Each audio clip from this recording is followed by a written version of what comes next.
The storm hit Cedar Falls without warning. Ryan's truck shuddered to a stop as sheets of rain pounded the windshield. 8-year-old Zoe clutched her backpack, wide eyes watching water cascade down Main Street like a waterfall. They sprinted toward Murphy's Coffee House, Ryan's arm shielding his daughter from the downpour. Inside, the warmth embraced them. Coffee beans mingled with the scent of wet wool and old wood. A woman sat alone in the corner booth, her charcoal suit pristine despite the chaos outside. Her manicured fingers gripped a phone like a weapon. "I don't care what you think." Her voice cut through the storm's rumble, cold as winter steel. "Close that restaurant before month's end." She ended the call with a sharp tap. When Zoe shivered, the woman wordlessly handed her a napkin. Ryan caught her eye. For a heartbeat, something unguarded flickered across her face. But neither of them knew that this stranger held the power to destroy everything he'd built. Ryan Mitchell had learned to read storms, not just the weather kind that rattled windows and flooded gutters, but the invisible ones that swept through a man's life when he least expected. He adjusted Zoe's damp hair with calloused fingers, the same hands that had braided it every morning for 3 years since Sarah's accident. The coffee shop buzzed with displaced customers, their conversations creating a cocoon of white noise around the steady drumbeat of rain. Through the window, Pete's Corner restaurant stood like a lighthouse across the street, its yellow glow cutting through the grey afternoon. Ryan had worked those kitchen fires for 6 years, turning ground beef into dreams and scrambled eggs into rent money. "Daddy, can we get hot chocolate?" Zoe's voice carried the particular brand of hope that 8-year-olds wielded like magic. Her sneakers squelched against the wooden floor as she bounced on her toes, still energized despite their soggy sprint from the broken-down truck. Ryan's wallet felt thin in his back pocket, but her smile was worth more than the $3.50 he didn't quite have to spare. He nodded, and she launched herself toward the counter like a small torpedo of enthusiasm. The barista, a teenager with purple hair and kind eyes, already knew their order. Everyone in Cedar Falls knew the Mitchell family story, though they pretended not to see the careful way Ryan counted change or the proud way he declined offers of help. The woman in the corner booth closed her laptop with a decisive snap that somehow managed to sound expensive. Her movements carried the precision of someone who had never doubted their place in the world, each gesture economical and purposeful. She wore authority like a second skin, from the sharp line of her blazer to the way she claimed space without apology. But when she looked at Zoe, something softened around her eyes, a crack in the armor that she quickly sealed.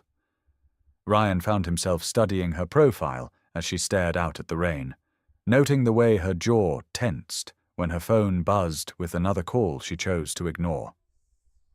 There was a story there, written in the space between her professional composure and the way her fingers trembled slightly around her coffee cup. "Mrs. Henderson says I'm getting really good at cursive," Zoe announced, sliding back into their booth with hot chocolate that threatened to overflow its mug. She had inherited Sarah's talent for finding joy in small victories, a gift that kept Ryan anchored when grief tried to pull him under. The whipped cream left a mustache on her upper lip, and she giggled at her reflection in the window. Across the cafe, the woman's mouth curved into what might have been a smile before she caught herself and looked away. Ryan wondered what memories lived behind that careful mask, what storms had taught her to build walls so high that kindness became a luxury she couldn't afford. The rain showed no signs of stopping, and Ryan's phone buzzed with a text from Pete. "Kitchen's backed up. Could use your hands if the storm lets up." It was Pete's way of offering extra hours without making Ryan feel like charity. The old man had been more father than employer since Sarah died, understanding without words that some wounds never fully healed. Ryan typed back a quick response, his thumb hesitating over the send button as he watched Zoe color on napkins with a crayon she'd found in her backpack. These moments of forced stillness were rare gifts, pockets of time where he could simply be a father instead of a man, racing against bills and bedtimes and the relentless forward march of responsibilities. "Excuse me." The woman's voice carried a different quality now, softer but somehow more dangerous. She stood beside their table, and Ryan caught a hint of expensive perfume mixed with something he couldn't identify. Maybe sadness, if sadness had a scent. "I couldn't help but notice your truck. If you need a ride somewhere, I'd be happy to help." Her offer hung in the air between them, loaded with the kind of complexity that made Ryan's instincts prickle. But Zoe looked up with the trusting smile she reserved for adults who noticed her, and something in the woman's expression cracked a little wider. The storm outside seemed to pause, as if the universe itself was holding its breath to see what would happen next. The next morning arrived with the kind of crisp clarity that only followed violent storms. Ryan stood in Pete's corner at 5:30 a.m., his hands already moving through the familiar rhythm of prep work. Onions surrendered to his knife in perfect half-moons, while bacon sizzled its good morning song on the griddle. The restaurant held the comfortable silence of a place that had witnessed thousands of small human dramas, first dates and last conversations, celebrations and quiet defeats. Pete shuffled in at 6, his arthritis making each step a small negotiation with pain. "Storm do any damage to your place?" he asked, though they both knew the real storm brewing had nothing to do with weather. The older man's eyes held the weight of decisions he wasn't ready to share, secrets that would reshape everything Ryan thought he knew about his future. At 7:15, she walked in. The woman from the coffee shop, now dressed in dark jeans and a cream sweater that probably cost more than Ryan made in a week. She moved with the careful hesitation of someone entering foreign territory, her city-sharp edges softened by uncertainty. "Coffee, please. Black." Her voice carried none of yesterday's authority, as if the storm had washed away her professional armor and left something more fragile underneath. Ryan poured her cup, noting the way her hands wrapped around the ceramic like she was trying to warm something deeper than skin. She chose the corner booth again, the same strategic position that offered clear sight lines to both the kitchen and the door.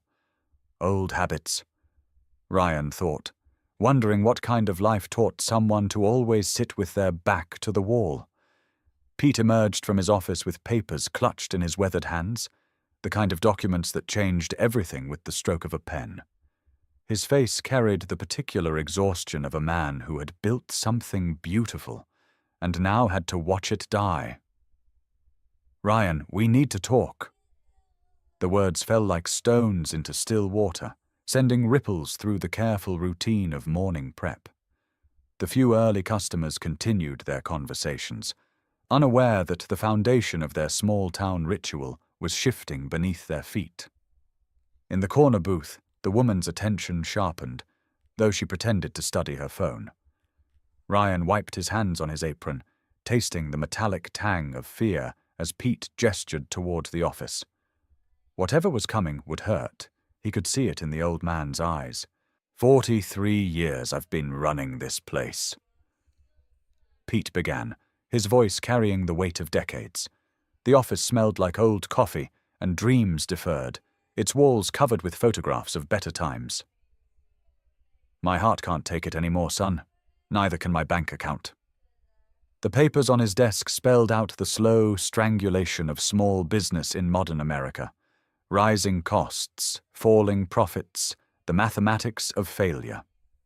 Ryan's world tilted sideways as Pete explained about the investors, the buyout offer, the inevitability of progress that ground small dreams under corporate wheels. "They want to tear it down, build some shopping complex. I'm sorry, Ryan. I tried to find another way." The words echoed in the small space, bouncing off filing cabinets and faded inspirational posters until they lodged themselves in Ryan's chest like splinters. When Ryan returned to the dining room, his movements carried the mechanical precision of shock. The woman in the corner booth was gone, her coffee cup abandoned half full on the table. A $20 bill lay beside it, far more than the coffee cost, weighted down by a business card she'd forgotten to take. Ryan picked up the card, his fingers tracing the embossed letters that spelled out her name. Camille Brooks, Strategic Development. The company logo meant nothing to him, just another corporate entity in a world full of corporate entities. But something about the abandoned card felt significant, like a clue left behind in a mystery he didn't know he was solving. He slipped it into his apron pocket, where it seemed to burn against his ribs with the heat of possibility or danger. The lunch rush brought its usual chaos, but Ryan moved through it like a ghost. Plates appeared under his hands, orders filled themselves, the familiar dance of kitchen work continuing on autopilot while his mind wrestled with impossible mathematics. How do you rebuild a life when the foundation keeps shifting? Where do you find hope when the future feels like a door slamming shut? Between orders, he found himself looking toward the corner booth, expecting to see Camille Brooks studying him with those careful eyes. The $20 bill sat in the register like evidence of something he couldn't name, a connection that felt both generous and ominous. When Zoe burst through the back door at 3:30, her school clothes splattered with playground mud and her smile bright as summer, Ryan felt the familiar ache of love mixed with terror. How do you protect someone's innocence when your own world is crumbling? Mrs. Patterson says there might be a talent show next month, Zoe announced, settling at the counter with the chocolate milk Pete always kept cold for her. I want to sing that song Mum used to hum, the one about rainbows. She swung her legs from the bar stool, her movements unconsciously echoing Sarah's gestures from years ago. Ryan's throat tightened as he watched his daughter plan for a future that suddenly felt uncertain.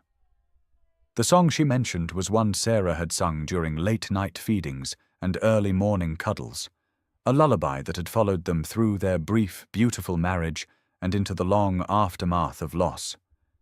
That Zoe remembered it, wanted to share it, felt like both a gift and a knife to the heart. Some legacies were too precious to lose, even when everything else was falling apart. Camille Brooks returned the next afternoon, her presence creating a subtle shift in the restaurant's atmosphere. This time she ordered a sandwich, picking at the bread while her eyes catalogued details. The worn edges of vinyl booths, the way Pete's hands shook slightly when he poured coffee, the easy affection between Ryan and his daughter. She stayed for 2 hours, her laptop open but mostly ignored, her attention divided between her phone and the small dramas playing out around her. When an elderly man struggled with his walker near the door, she was on her feet before Ryan could move, her city-soft hands helping him to his seat with surprising gentleness. "Thank you, dear," the man wheezed, and something in Camille's face cracked open for just a moment before professional composure reasserted itself. Ryan found himself watching her watch them, noting the way she lingered over conversations with Zoe about school projects and favorite colors. There was a hunger in her attention, like someone trying to solve a puzzle or remember something important. When Zoe spilled juice across the counter, Camille appeared with napkins before Ryan could react, her movements swift and practiced. "Accidents happen," she told Zoe with a smile that looked rusty from disuse. "The important thing is cleaning up afterward." The words carried weight beyond their surface meaning, and Ryan found himself studying Camille's profile as she helped his daughter mop up the mess. What accidents was she still trying to clean up? What brought a woman like her to a place like Pete's Corner? The Friday afternoon crowd thinned to its usual collection of coffee-nursing regulars when Camille finally approached the counter. Her composure wavered slightly, like someone stepping onto thin ice. "Your daughter is lovely?" she said, her voice carrying careful neutrality. "She reminds me of someone." The statement hung between them, loaded with unspoken history. Ryan poured her another coffee, noting the way her wedding ring caught the light. a thin band that looked like it had been twisted and turned by nervous fingers. "How long have you worked here?" she asked, and something in her tone made him look closer. This wasn't casual conversation. This was reconnaissance, though he couldn't imagine what enemy she might be scouting for. 6 years, Ryan replied, wiping down the counter with movements that had become unconscious habit. Pete gave me a chance when I needed one most. He found himself sharing more than he intended, something about Camille's careful attention making him want to fill the silence. "My wife died when Zoe was 5. Car accident on a night like yesterday. All rain and bad visibility. Pete let me work around her schedule. Never complained when I had to leave early for school plays or doctor appointments." The words felt strange in his mouth, this casual sharing of the worst thing that had ever happened to him. But Camille listened with the intensity of someone who understood that some stories could only be told once, to the right person, at exactly the right moment. Camille's coffee cup trembled slightly in her hands, and she set it down with careful precision. "I'm sorry for your loss," she said, and the words carried more weight than politeness required. "It's not easy, raising a child alone." Something in her tone suggested personal knowledge, a shared understanding of the particular exhaustion that came from being everything to someone small and trusting. She glanced toward where Zoe sat in a booth, coloring with fierce concentration, her tongue poking out in the way it did when she was deep in creative flow. "She's lucky to have you." The statement felt like a verdict, like Camille had been evaluating his fatherhood and found it adequate. But why did her opinion matter? What made this stranger's approval feel so necessary? That evening, after the last customer had gone and the chairs were stacked on tables like sleeping birds, Ryan found himself thinking about Camille Brooks. Her business card remained in his apron pocket, a small rectangle of possibility that he couldn't quite bring himself to examine too closely. Pete was counting the register with the slow deliberation of someone savoring familiar rituals, his movements carrying the weight of 43 years. "Storm's coming," he said without looking up, though the sky outside was clear. Different kind this time, the kind that changes everything. His words felt like prophecy, like warning, like the first lines of a story that would end in ways Ryan couldn't yet imagine. The restaurant held its breath around them, as if even the walls knew that some conversations were too important for interruption. The weekend brought unseasonable warmth, and with it, Camille Brooks became a regular fixture at Pete's corner. She arrived each morning at precisely 9:15, claimed her corner booth, and proceeded to conduct what looked like intensive research disguised as casual dining. Ryan watched her watch them, noting the way she timed her orders to coincide with busy periods, how she lingered during shift changes, the careful attention she paid to customer flow and kitchen operations. Her laptop remained open, but mostly ignored, a prop in whatever performance she was giving. The $20 tips she left suggested either enormous guilt or enormous wealth, possibly both. But it was the way she looked at Zoe that made Ryan's protective instincts prickle. Not predatory, but desperate, like someone trying to remember how to be human. Monday morning brought revelation wrapped in corporate letterhead.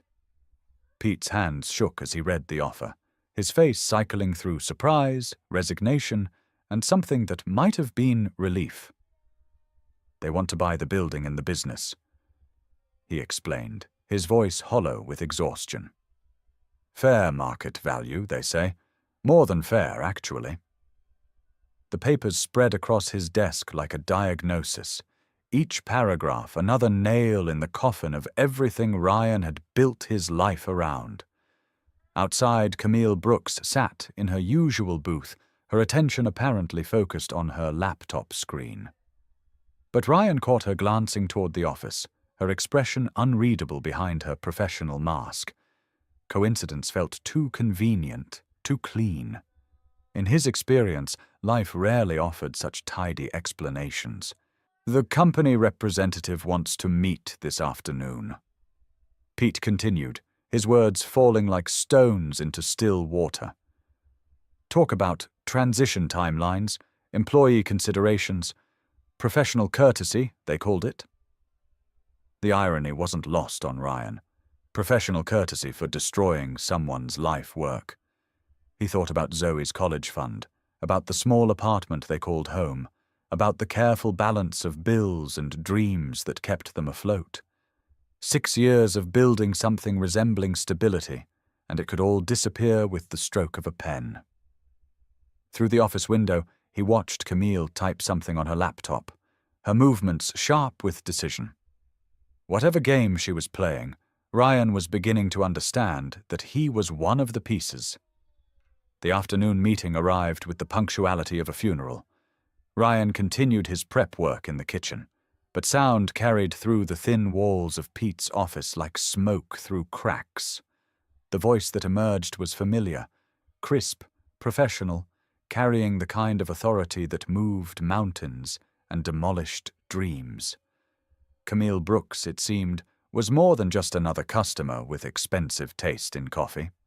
She was the enemy with a human face, the corporation wrapped in a cream-colored sweater and dark jeans.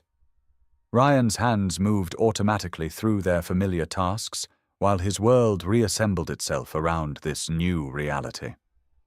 The woman who had helped Zoe clean up spilled juice was the same woman who wanted to tear down their lives for profit margins and progress. The timeline is aggressive, but manageable. Camille's voice filtered through the wall, each word precise as a blade. 30 days should be sufficient for transition. We'll provide assistance with employee placement where possible. Employee placement. As if Ryan were a piece of furniture that needed to find a new room. He gripped his knife handle until his knuckles went white, the onion before him blurring as anger and betrayal warred in his chest. Through the kitchen service window, he could see Zoe in her usual booth, working on homework with the concentration of someone who believed the world was stable and predictable. How do you explain to an 8-year-old that adults sometimes wore masks, that kindness could be a strategy, that the woman who had smiled at her was about to steal her father's livelihood? When Camille emerged from the office, her professional composure intact, Ryan was waiting. The kitchen suddenly felt too small, too hot, charged with the electricity of confrontation. 30 days, he said, the words tasting like ash in his mouth.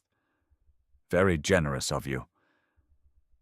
His voice carried none of the heat burning in his chest, just cold acknowledgement of betrayal.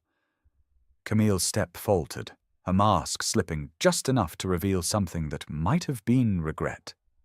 It's just business, she replied, but the words sounded hollow even to her. Nothing personal? Ryan laughed, a sound without humor. Everything's personal when it's your life getting torn down. The silence between them stretched taut as a wire, ready to snap at the slightest pressure. Zoe looked up from her homework, sensing the tension that crackled between the adults like static electricity. Daddy? Is everything okay? Her voice carried the particular worry of a child who had already learned that adults' problems could become her problems without warning. Ryan forced his expression into something resembling normalcy, though his hands still trembled with suppressed anger. Everything's fine, sweetheart, just grown-up talk. But nothing was fine, and they all knew it. Camille gathered her things with movements that spoke of retreat, her earlier confidence replaced by something that looked almost like shame.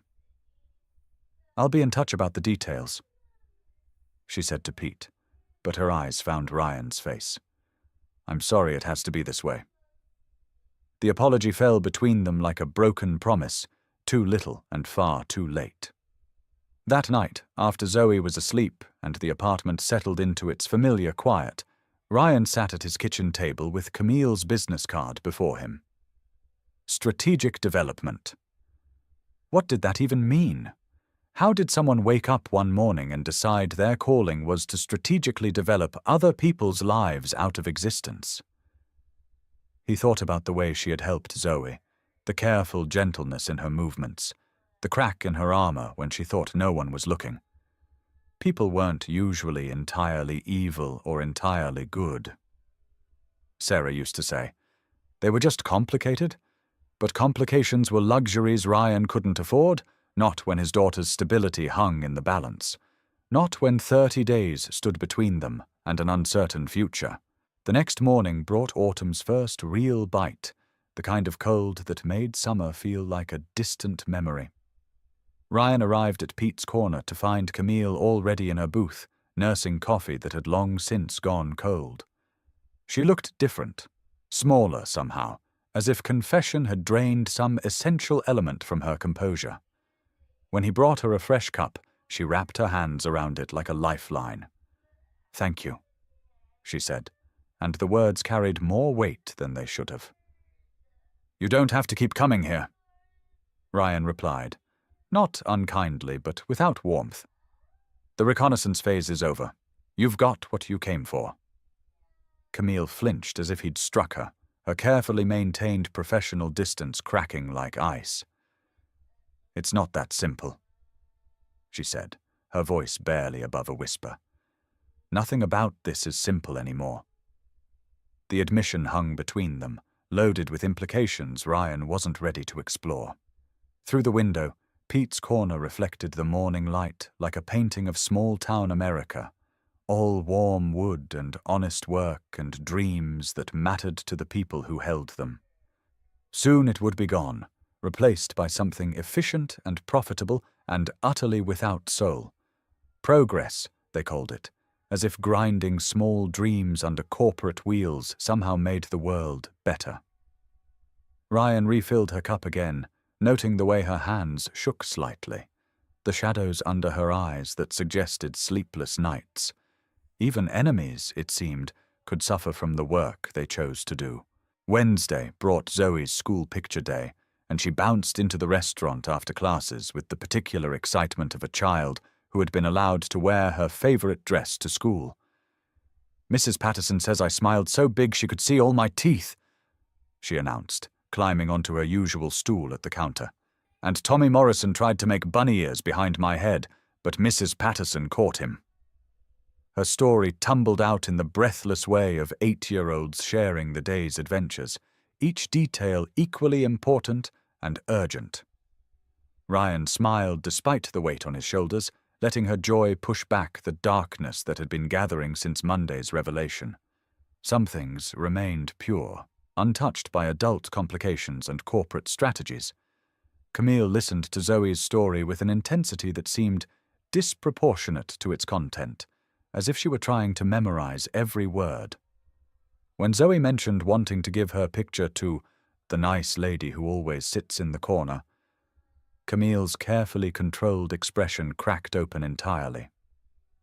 "That's very sweet of you," she managed, her voice thick with something that might have been tears. "But I'm not sure I'll be here much longer." The words fell like a prophecy, carrying weight beyond their surface meaning. Ryan found himself studying her face, noting the way grief moved across her features like weather. What was she mourning? What had this small restaurant taken from her that she hadn't expected to lose? The truth came in pieces, scattered across the rest of the week like breadcrumbs leading through a dark forest. Camille's late arrivals and early departures, the phone calls she took outside, her voice carrying the sharp edge of someone fighting a losing battle. The way she touched the framed photographs on Pete's walls as if she were saying goodbye to old friends. Friday afternoon brought the final piece when Zoe, with the fearless curiosity of childhood, asked the question that had been hovering unspoken in the air. "Are you sad, Miss Camille? You look like Daddy did when Mummy went to heaven." The silence that followed was deafening, broken only by the gentle hiss of the coffee machine and the distant rumble of traffic on Main Street. Camille's composure shattered like glass hitting concrete. The professional mask she wore dissolved, revealing something raw and broken underneath. "Yes, sweetheart," she whispered, her voice barely audible. I am sad. Very sad. Ryan watched this transformation with something between fascination and horror, witnessing the moment when carefully constructed walls came tumbling down. I had a little girl once, Camille continued, her words coming in fractured pieces. She was just about your age. She loved chocolate milk and singing songs and drawing pictures that never quite looked like what they were supposed to be. The past tense hung in the air like smoke, carrying all the weight of loss and regret and love that had nowhere left to go. What happened to her? Zoe asked with the directness that only children could manage, unaware that some questions opened wounds that never fully healed. Camille's breath caught, and for a moment Ryan thought she might flee entirely.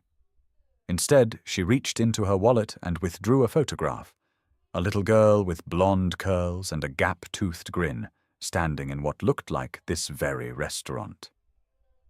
She got sick, Camille said simply. Sometimes little girls get sick, and no matter how much their mummies love them, they can't get better. The photograph trembled in her hands, and Ryan found himself stepping closer, his earlier anger complicated by recognition. Grief knew grief, even when it wore enemy colors. The restaurant held its breath around them as Camille's story spilled out in broken fragments. Lily had been 6 when the doctors found the tumor, 6 when the treatments began, and hope became a daily negotiation with despair. They had come to Pete's Corner every Saturday for breakfast, Lily insisting on pancakes shaped like animals and hot chocolate with extra marshmallows. She said this place felt like home, Camille whispered, her fingers tracing the photograph's edges. Even when everything else was falling apart, we had Saturday mornings here. Ryan felt his anger shifting, morphing into something more complex and harder to categorize. How do you hate someone whose grief mirrors your own? How do you fight an enemy who turns out to be another wounded parent, stumbling through the wreckage of shattered dreams? I thought if I could close this place, Camille continued, her voice gaining strength even as tears tracked down her cheeks. I could finally let her go, stop driving past every weekend, stop hoping I'd see her ghost in the corner booth. I thought destroying it would stop the pain. The admission hung between them like a confession, raw and honest and terrible in its simplicity. Ryan understood the logic even as he recognized its fundamental flaw. Grief didn't work that way. It followed you wherever you went, patient as a shadow, immune to geography and strategy and the careful destruction of meaningful places. You couldn't tear down love, no matter how much it hurt to carry it. Zoe, with the wisdom that sometimes emerged from innocence, reached across the counter and patted Camille's hand. Mummy's not really gone, she said, with the certainty of someone who had learned to live with impossible loss. She's just different now, like when caterpillars turn into butterflies, except we can't see the butterflies because they're too busy flying around heaven. Her child logic hung in the air like a blessing, simple and profound, and somehow exactly what the moment required. Camille's sob came from somewhere deep and hidden, a sound of breaking that might also have been healing. Sometimes, Ryan realized, the most important truths came from 8-year-olds who drew pictures that never quite looked like what they were supposed to be. The weekend passed in a strange suspension of normal time, as if the restaurant had become a bubble where the usual rules didn't apply. Camille returned both days, but her presence had transformed from reconnaissance to something that looked almost like pilgrimage. She sat in different booths, ordered different meals, her attention focused inward rather than cataloguing details for corporate reports. Ryan found himself watching her process whatever internal revolution had been sparked by Zoe's innocent questions and her own moment of breakdown. Change, when it came, rarely announced itself with fanfare. More often it arrived quietly, in the spaces between one breath and the next, invisible until suddenly everything was different. Monday morning brought phone calls and hushed conversations, Camille's voice filtering through the office door with a new quality. Not the sharp authority of last week, but something that sounded almost like pleading. "I need more time," she kept saying, though to whom and for what remained unclear. Pete emerged from these conversations looking puzzled and cautiously hopeful, his weathered face carrying the expression of a man who had been granted an unexpected reprieve. "She wants to explore alternative options," he told Ryan during the lunch lull. "Maybe find a way to preserve the character of the place while still meeting development goals." It sounded like corporate doublespeak, but something in Pete's voice suggested he believed it might actually mean something. The alternative options, it turned out, involved architects and preservationists, zoning lawyers and historical society representatives. Camille's laptop, previously used for what Ryan now understood to be corporate invasion plans, became command central for something that looked suspiciously like salvation. She worked with the intensity of someone racing against time, making calls and reviewing documents and sketching possibilities on napkins. When Zoe asked what she was doing, Camille's answer was simple. "Trying to fix something I broke before I knew it was precious." The honesty of it caught Ryan off guard, this admission that even adults sometimes made mistakes so fundamental they changed the shape of the world. Tuesday brought news that rippled through Cedar Falls like stones dropped in still water. The development company was withdrawing their original proposal, citing community impact concerns and stakeholder feedback.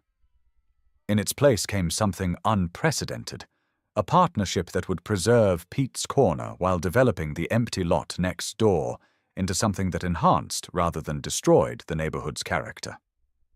"It'll cost them more," Pete explained, his voice carrying the wonder of someone witnessing unexpected grace. "A lot more, but she convinced them it was worth it." He nodded toward Camille's booth, where she sat surrounded by papers and coffee cups, her expensive suit replaced by jeans and a sweater that looked almost normal, almost human. The transformation in Camille was subtle but unmistakable, like watching winter slowly give way to spring. She smiled more easily, laughed at Zoe's stories, even helped with the afternoon rush when they were short-staffed. Her movements lost their sharp corporate precision, becoming more relaxed, more genuine. When a regular customer's grandson scraped his knee in the parking lot, she produced bandages from a purse that seemed to have transformed from business arsenal to maternal toolkit. "Old habits," she explained when Ryan raised an eyebrow. "Once you're a mum, you're always prepared for scraped knees and tears." The past tense still hurt, but it no longer seemed to be the only tense that mattered. Wednesday afternoon brought the kind of golden light that made ordinary moments feel like paintings. Zoe sat at the counter working on a school project about family trees, her small tongue poking out in concentration as she drew careful branches and labeled them with names. "Who should I put for grandparents?" she asked Ryan, her question innocent, but loaded with the complexities of their truncated family structure. Sarah's parents had died years before Zoe was born, and Ryan's own family existed only in scattered phone calls and Christmas cards from people who felt more like distant relatives than actual relations. "How about Pete?" Ryan suggested, and Zoe's face lit up like sunrise. "And Mrs. Morrison from next door, she always brings us cookies." Family, it seemed, was more about choice than biology. Camille watched this conversation with an expression Ryan was learning to recognize, the particular hunger of someone who had lost their place in the world and was trying to figure out where they might fit again. When Zoe asked if she wanted to be on the family tree too, Camille's smile trembled at the edges. "I'd be honored," she said softly, and something in her voice suggested she meant it more than politeness required. Ryan found himself studying her face as Zoe carefully wrote "Miss Camille" on a branch near the edge of the paper, noting the way gratitude and grief moved across her features like clouds across the sun. Some families were born, others were chosen, and still others were assembled from the broken pieces of what came before. The truth about second chances came slowly, revealed in coffee shop conversations and shared silences. Camille had taken a leave of absence from her company, ostensibly to oversee the Pete's Corner project, but really to figure out who she wanted to be when she wasn't running from grief. "I've been sleepwalking for 2 years," she told Ryan during a quiet Friday afternoon, her hands wrapped around a mug that had long since gone cold. "Going through the motions, telling myself that work was enough, that staying busy meant staying alive." Her honesty was startling in its completeness. This admission that success and survival weren't the same thing. Sometimes, Ryan realized, the bravest thing you could do was stop moving long enough to feel what you'd been running from. "Lily would have loved this place," Camille continued, her voice carrying a new quality. Not the sharp edge of fresh grief, but something softer, more accepting. She always said restaurants felt like other people's homes, warm and full of stories. I think she would have adopted Pete as another grandfather and convinced him to teach her how to flip pancakes. The image hung in the air between them, bittersweet but no longer purely painful. Grief, Ryan was learning, could transform without disappearing, becoming something you carried rather than something that carried you. Love didn't have to end when life did. It just had to find new ways to express itself. October painted Cedar Falls in shades of gold and crimson, and with it came changes that felt both inevitable and miraculous. The partnership between Camille's company and Pete's Corner had evolved into something unprecedented, a community development project that preserved what mattered while building something new alongside it. Pete remained as owner and head chef, but with partners who understood that some things were worth more than their profit margins. Ryan found himself promoted to assistant manager, his 6 years of quiet competence finally recognized with a title and a salary that made him stop counting change quite so carefully. "You earned it," Pete told him. But they both knew the real architect of this transformation sat in the corner booth, surrounded by blueprints and building permits and dreams made tangible. Camille had become a regular fixture in their lives, with the gradual inevitability of changing seasons. She helped Zoe with homework, taught her card games that involved more giggling than actual strategy, and listened to her school day recaps with the attention of someone savoring every detail. "She's good with kids," Pete observed one afternoon, watching Camille show Zoe how to fold napkins into origami animals.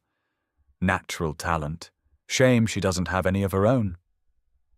Ryan didn't correct him, couldn't bring himself to explain about Lily and loss and the way love continued even when its object was gone. Some stories belonged to their original tellers, and Camille's grief was hers to share or keep as she chose. The first snow came early that year, dusting Cedar Falls in white that made everything look clean and possible. Ryan arrived at the restaurant to find Camille already there, her breath fogging the window as she watched the flakes fall. "Lily loved first snow," she said without turning around. "Said it was like the world putting on a wedding dress." The words were offered quietly, without the sharp edges that grief had worn smooth over time. Ryan poured her coffee and stood beside her at the window, watching their small town transform under winter's careful attention. "Zoe says the same thing," he replied. "Must be something about little girls and snow that sees magic where adults just see weather." They stood in comfortable silence, two parents who understood that some observations were too precious to be anything but true. The restaurant filled with its usual morning crowd, but the atmosphere had changed subtly over the past month. Conversations lingered longer, laughter came easier, and the space itself seemed to breathe with contentment.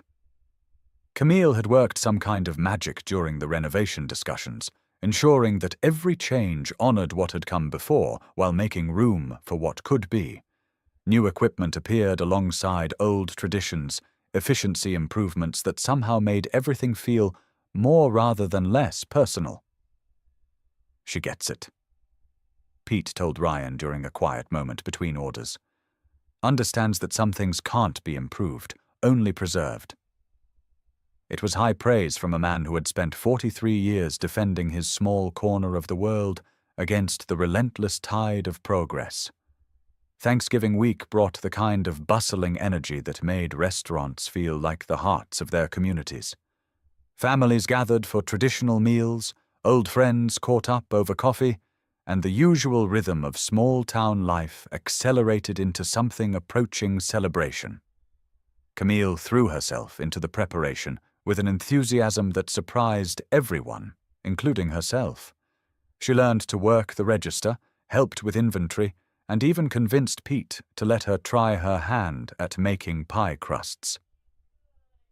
Lily and I used to bake together, she explained when Ryan found her in the kitchen at 6 a.m., flour dusting her expensive sweater like snow. I haven't made anything since she died. Forgot how therapeutic it could be. The pies that emerged from the oven were imperfect but beautiful, carrying the particular sweetness that came from love baked into every layer. "Are you staying for Thanksgiving?" Zoe asked Camille on Wednesday afternoon, her question innocent, but loaded with the hope of someone who had learned not to take presents for granted. Camille hesitated, glancing toward Ryan as if seeking permission for something she couldn't name. "I don't want to intrude," she said carefully. "Holidays are for families." Ryan found himself speaking before he could think too carefully about the implications. "You're welcome to join us. Nothing fancy, just turkey and gratitude and whatever football game Zoe decides she wants to watch."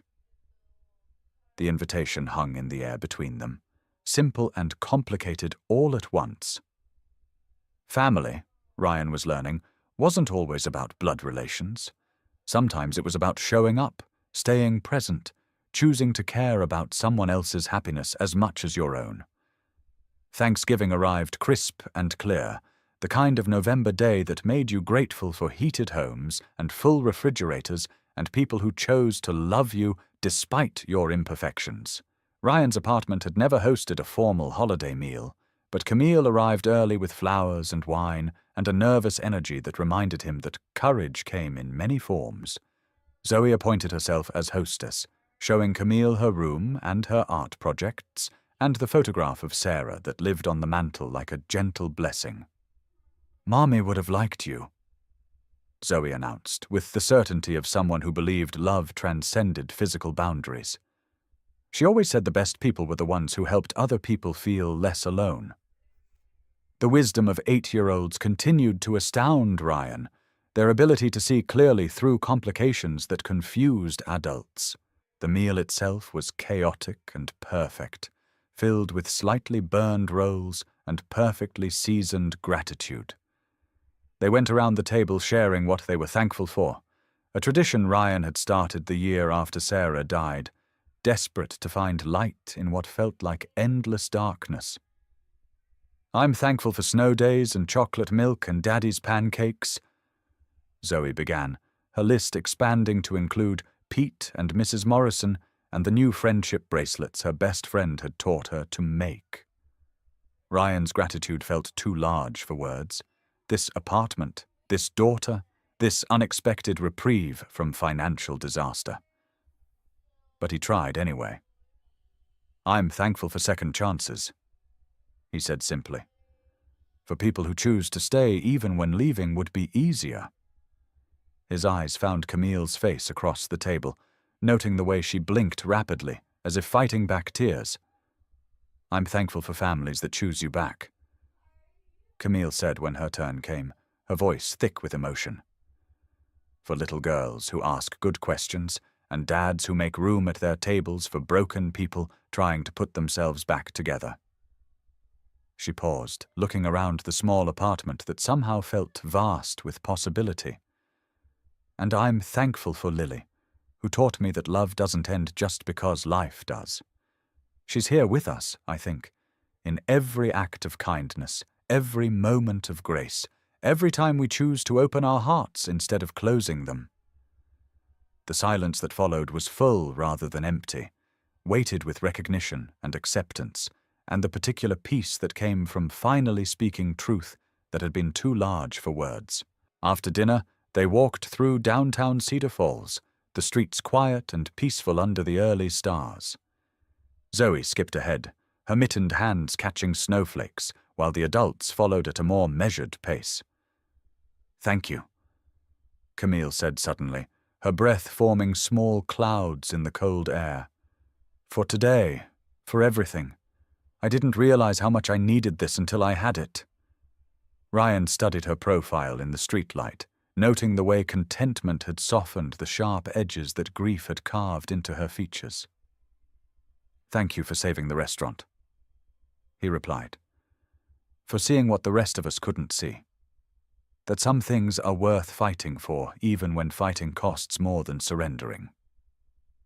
They walked in comfortable silence, two people who had learned that healing came not from forgetting pain, but from finding ways to transform it into something generative.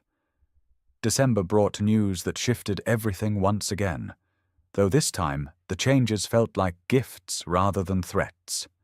Camille's company had offered her a permanent position overseeing community development projects, work that would allow her to stay in Cedar Falls while using her skills to preserve rather than destroy.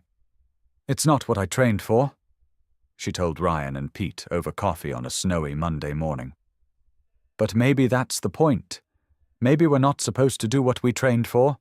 Maybe we're supposed to do what calls to us, even when the calling comes disguised as catastrophe." Her words carried the weight of hard-won wisdom, the kind that only emerged from walking through fire and discovering that some things survived the burning. The position would mean staying in Cedar Falls permanently, putting down roots in a place that had never been intended as anything more than a temporary assignment. "There's an apartment above the bookstore," Camille mentioned casually, though Ryan caught the underlying hope in her voice. "Mrs. Peterson is looking for a reliable tenant, someone who appreciates the character of old buildings." The apartment sat directly across from Pete's corner, with windows that would frame the restaurant like a painting. Living there would make her part of the daily rhythm of their small-town life, present for morning coffee and afternoon homework sessions, and the 1,000 small moments that built relationships one day at a time. Christmas planning began with Zoe's characteristic enthusiasm and Ryan's careful budgeting, but this year felt different. Camille had quietly ensured that the restaurant's Christmas party would be the best in its 43-year history, complete with decorations that honored tradition while adding touches of magic. Lily loved Christmas, she explained when Pete asked about the elaborate garland and twinkling lights. She said it was when the whole world decided to believe in miracles at the same time. The decorations transformed Pete's corner into something from a holiday movie, all warm light and Christmas music, and the particular joy that came from celebrating in a place where everyone knew your name and your story and chose to love you anyway. The Christmas Eve crowd was larger than usual, filled with families and friends and neighbors who had heard about the restaurant's near miss with destruction and wanted to show their support. Camille worked alongside Ryan and Pete, her movements comfortable and confident in the space that had become her second home. When Zoe performed her rainbow song for the gathered crowd, her clear voice filling the restaurant with hope and memory, Camille's tears were joyful rather than sorrowful. "She's beautiful," she whispered to Ryan. "Sarah would be so proud." The words carried recognition and blessing, an acknowledgement that love could expand to include new people without diminishing what had come before. "I have something for you," Camille told Zoe after the last customer had gone home and they were cleaning up the detritus of celebration. She produced a wrapped package from behind the counter, its careful ribbons suggesting hours of patient wrapping. Inside was a photo album, its pages filled with pictures of the restaurant through the decades, Pete as a young man, customers celebrating anniversaries and birthdays, the community that had grown up around this small gathering place. The final page held a new photo. Ryan, Zoe, Pete, and Camille gathered around a table, their faces bright with laughter. "Every family needs a record," Camille explained. "Proof that love happened here, that lives intersected in ways that mattered." The album would join Sarah's photograph on the mantel, another testament to the fact that families came in many forms. New Year's Eve found them gathered in Ryan's apartment again, this time by choice rather than circumstance. The year that had begun with storms and ended with snow had transformed all of their lives in ways they couldn't have imagined. Pete dozed in the recliner, his arthritis soothed by the warmth of the heating vent and the gentle hum of people he loved sharing space. Zoe had fallen asleep on the couch, her head pillowed on Camille's lap, her small hand still clutching the bracelet Camille had made for her from the ribbon that had wrapped the photo album. "She feels safe with you," Ryan observed, noting the peaceful expression on his daughter's face. "That's not something that comes easily to her anymore. She feels safe because you taught her that safety was possible," Camille replied, her fingers gently stroking Zoe's hair. "Even after loss, even after everything fell apart, you showed her that love could rebuild what pain had torn down." Her words carried recognition and gratitude, an understanding of the particular courage it took to remain open to life when life had already taken so much. Outside, fireworks began to bloom across the sky, marking the transition from one year to the next. But inside Ryan's small apartment, the real celebration was quieter and more profound. The recognition that family could be chosen, that healing was possible, that love found ways to continue even when it seemed impossible. "What do you think this year will bring?" Ryan asked as midnight approached, the question offered to the room in general, but directed toward the future they were all choosing to believe in. "More snow," Zoe mumbled sleepily. "More pancakes, more Miss Camille." Her list was practical and optimistic, the kind of future planning that 8-year-olds excelled at. Pete stirred in his chair and offered his own prediction. "More coffee, more community, more reasons to be grateful." His words carried the satisfaction of a man who had seen his life's work preserved and honored, who had found in Camille not just a business partner, but a kindred spirit committed to preserving what mattered most.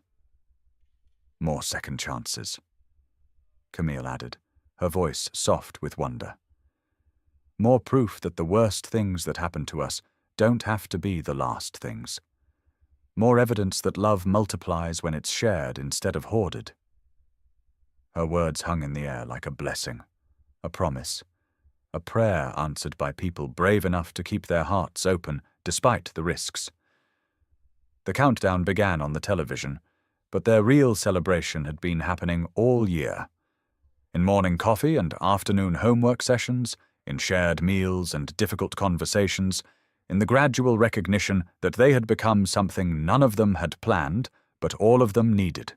When midnight arrived, they raised their glasses of sparkling cider in a toast that required no words. Outside, Cedar Falls slept under its blanket of snow, the small town that had witnessed their transformation continuing its own quiet existence. Pete's Corner would open in the morning, its doors welcoming another day of small miracles and ordinary grace. Ryan would flip pancakes and pour coffee, Zoe would do homework at the counter, and Camille would sit in her chosen booth, no longer an outsider looking in but a member of the family that had chosen itself. Sometimes the best stories didn't end with dramatic declarations or perfect resolutions. Sometimes they simply continued, one day at a time, one choice at a time, one act of love building upon another until something beautiful emerged from what had once seemed broken beyond repair. The snow fell steadily outside the windows, each flake unique, but part of something larger, something that transformed the world not through force but through the gradual accumulation of small, persistent acts of grace. And in the warm light of a small apartment above a small restaurant in a small town, 4 people who had found each other through storm and circumstance continued the quiet work of building a family from the materials at hand, love and loss and hope, and the unwavering belief that tomorrow could be better than today, not because pain would disappear, but because they would face it together.